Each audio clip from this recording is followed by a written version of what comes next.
Microsoft Excel, Chapter 1, Blue Box, 17. Making sure that you are on the Friday worksheet, which we are going to go ahead and copy the contents of this worksheet from Friday to Saturday and then make a few changes.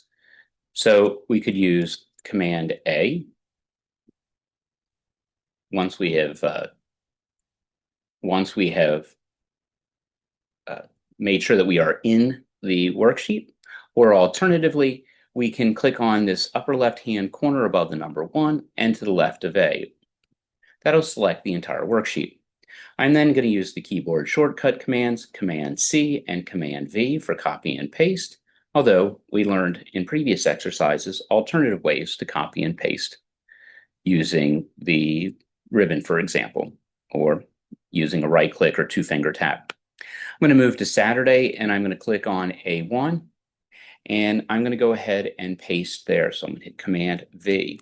Notice I only need to be in the upper left-hand corner of the range selected and it will paste appropriately throughout. We're going to go ahead and change this 20 to 24. After typing 24, come down to A6, and we're going to change the May 2nd to May 3rd. We can either hold the function and then hit F2, or double click to allow us to move into the editing mode. We're going to change the May 2nd to May 3rd. We will then go and clear the contents of C8 down to C30. So I will click on C8.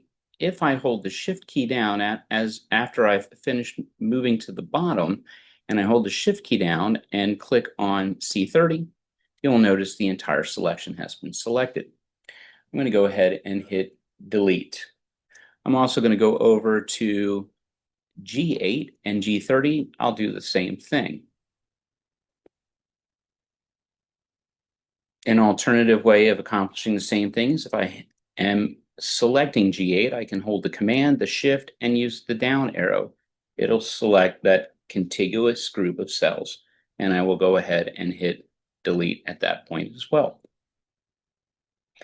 It's very common to want to copy and paste very quickly, and so throughout the chapters that you'll have in here, you'll notice the book will often have you use the autofill handle.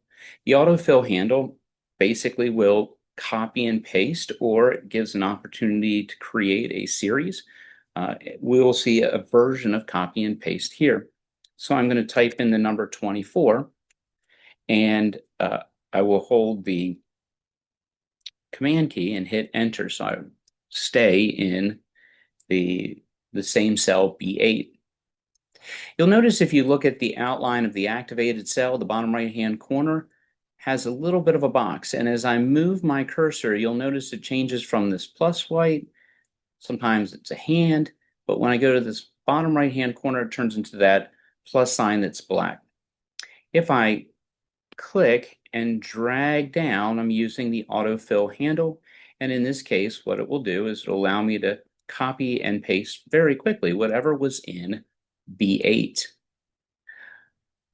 We have the ability to make some option changes to the autofill. And in this particular case, one of the things that's going to happen is it's going to copy and paste the contents of the cell, which includes not only what's in the cell, but also the corresponding format.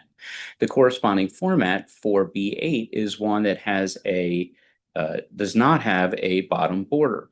If we do this and leave it as is, the bottom border will disappear at B30, and so you'll not see that solid black line. One of our options here is to fill without formatting. So we could fill formatting only, in which case the content doesn't change, just the formatting from that cell occurs. Fill without formatting is one where the 24, whatever's in the cell, will copy down. Fill series would allow me to do something like 24, then 25, then 26, where I step by one every single time, and I would tell it the one.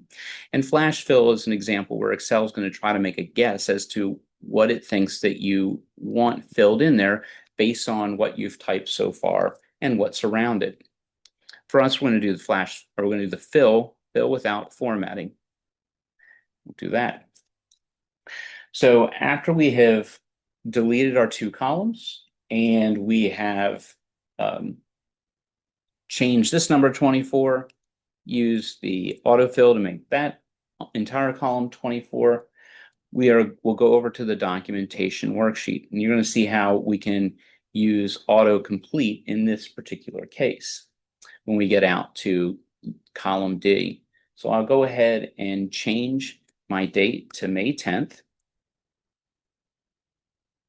I'm going to go ahead and hit the tab key. Notice if I want the current year, all I have to do is put in the 5/10 and the 25 comes along with it. I will type in Saturday. I will put in my name. And then the purpose is for creating a worksheet related to table registrations. As I type in the capital T, you'll notice Excel will look around contiguous cells and try to figure out, do you want the same content as before? If you do, hitting the return key or the tab key will automatically select the autocomplete. And that completes blue box 17. Make sure you save. Something else to keep in mind, you should look at the way this documentation worksheet looks. And if I didn't jump back to Saturday and make sure your work for the previous work was completed in the Saturday worksheet, make sure that your worksheet and mine look the same. Okay, so we've changed the column B to all have 24s. A3 is 24. Column C and column G right now are blank. Go ahead and save and move on to the next set of lessons in your book.